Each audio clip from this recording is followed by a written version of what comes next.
नमस्कार दोस्तों, स्वागत है आप सबका एक बार फिर से आपके अपने YouTube चैनल पर जिसका नाम है अर्चना सुनाती कहानियाँ। तो चलिए कहानी शुरू करते हैं। करवा चौथ का दिन था। रसोई पकवानों से महक रही थी। घर में आस पड़ोस में बेहद रौनक थी। तभी एक छोटी सी बच्ची के मन में यह सब देखकर कई सवाल आए और वो अपनी जिज्ञासावश माँ से बड़ी मासूमियत से बोली, माँ माँ आज क्या है? माँ बोली, बेटी आज करवा चौथ है। तो बेटी कहती है, माँ ये करवा चौथ क्या होता है? ये एक व्रत होता है जिसमें बिना कुछ खाए पिए तब तक रहना होता है जब तक कि आसमान में चांद न दिखने लगे। तो बेटी बोली, ओ ये तो बहुत कठिन है माँ। हाँ कठिन तो है माँ, मुझे भी रहना है। अरे पगली, ये व्रत शादीशुदा लड़कियां रहती हैं। जब तेरी शादी हो जाए तो तू भी रहना मेरे दामाद के लिए।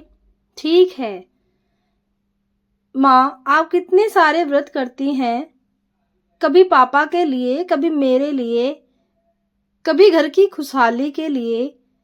आज आपके लिए मैं व्रत करूंगी, क्योंकि इतना कठिन व्रत अगर किसी के लिए रहना चाहिए तो वो है माँ, यानी आप। इसलिए आपके लिए मैं रखूंगी यह व्रत।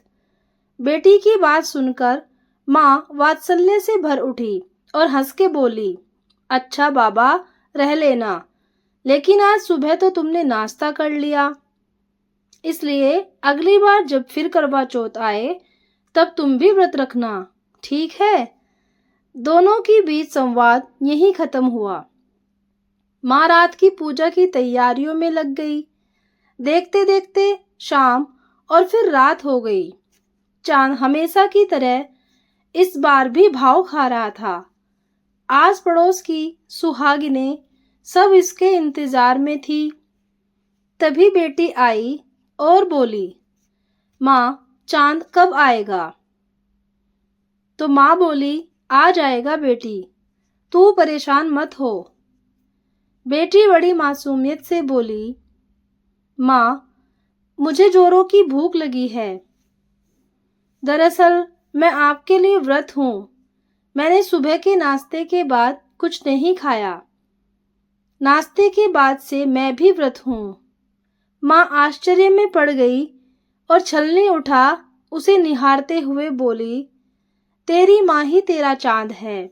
मुझे देख और जल्दी से कुछ खा लो बेटा। तभी छलनी के इस पार माँ और उस पार बेटी थी। माँ की आंखों से अपनी चांद सी बेटी को अधैर्य देने के लिए आंसू गिर रहे थे। तभी एक पड़ोसी महिला उनसे बोली, अरे ये क्या कर रही हैं आप? इस छलनी से चांद के पहले किसी को नहीं देखा जाता। पति को भी चांद देखने के बाद ही देखते हैं। छलनी से माँ मन ही मन मुस्कुराई और सोचने लगी, मेरे इस चांद मेरी बेटी से पवित्र और भला कौन सा चांद होगा। तभी चांद आसमान पर उतर आया, जैसे वो भी इस दुर्लभ और मनोहर दृश्य की तस्वीर निकालना चाहता हो। दोस्तों, ये थी छोटी सी कहानी। उम्मीद करती हूँ आपको पसंद आई होगी। अगर पसंद आए तो एक लाइक और कमेंट जरूर करना। धन्यवाद।